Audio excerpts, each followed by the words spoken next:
Hello, it's good to see you've stopped by. Welcome to my unboxing corner. Today I'm unboxing the Electric Brewery Control Panel Kit from theelectricbrewery.com.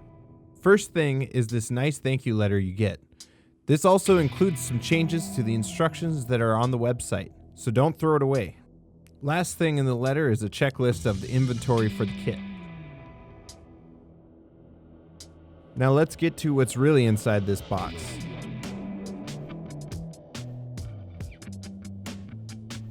We have here some black 10 gauge wire, the female XLR connections for the temperature probes, some white 14 gauge wire,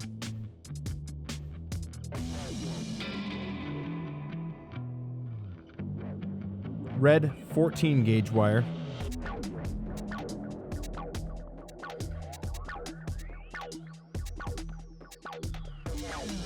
red 10 gauge wire,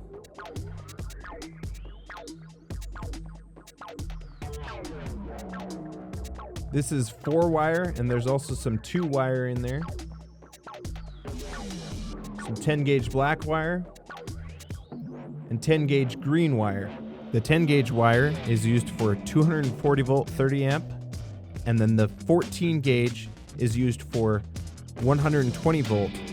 We had some wire organizer, 3-prong 240 volt receptacle for the heating elements, also a 3-prong 120 volt receptacle for the water and wort pumps, a 4-prong 240 volt 30 amp receptacle for the main power to the panel, the other heating element receptacle, and the other pump receptacle.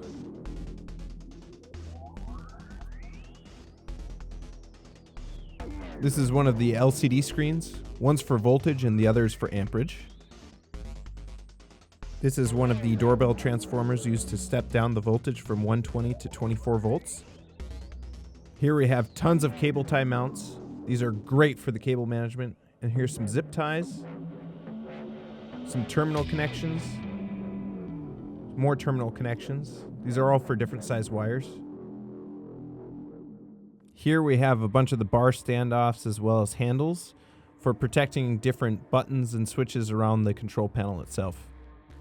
This is the ground connector to go from the main panel to the door ground post, also the key for the panel door. Here are the mounting brackets for mounting the control panel to the wall. This is one of the PID temperature controllers for the brew pots. There are 3 of these total, one for each of the brew pots. Only 2 of them connect to heating elements, but all 3 of them use temperature probes. This is a safe start interlock. It prevents the control panel from turning on if the brew pump or heating elements are turned on beforehand. This is one of 2 solid state relays that will run the heating elements. Here we have a beautiful assortment of screws, nuts, bolts, and standoffs for mounting the different components to the panel. This box contains all the switches, knobs, and buttons that will mount to the control panel door to control our brewery. This is an assortment of LED lights that we'll use to display if the control panel is on, if the heating elements are on, if the brewery pump is on, or if the alarm is firing.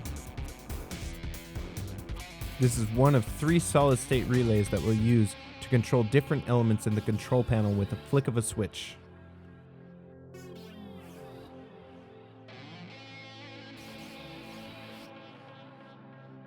In this last box, we have a few different things. The 2 bus bars we'll use for ground and neutral, an inline fuse, the DC power supplies for the LCD panels, our beautiful labels for the components,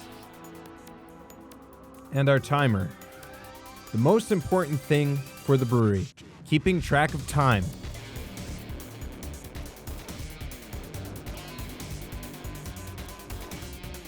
Last thing we have here is the beautifully machined heat sink that will connect the solid state relays to.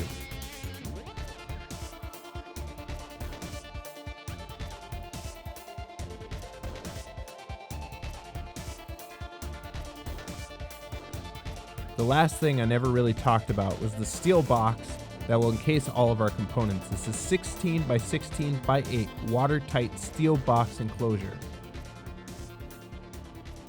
I hope you enjoyed my video. If you liked it, hit that like button. If you disliked it, you know what to do. Subscribe if you want to keep up to date with my upcoming videos, such as my race rig video and my control panel build video for my electric brewery.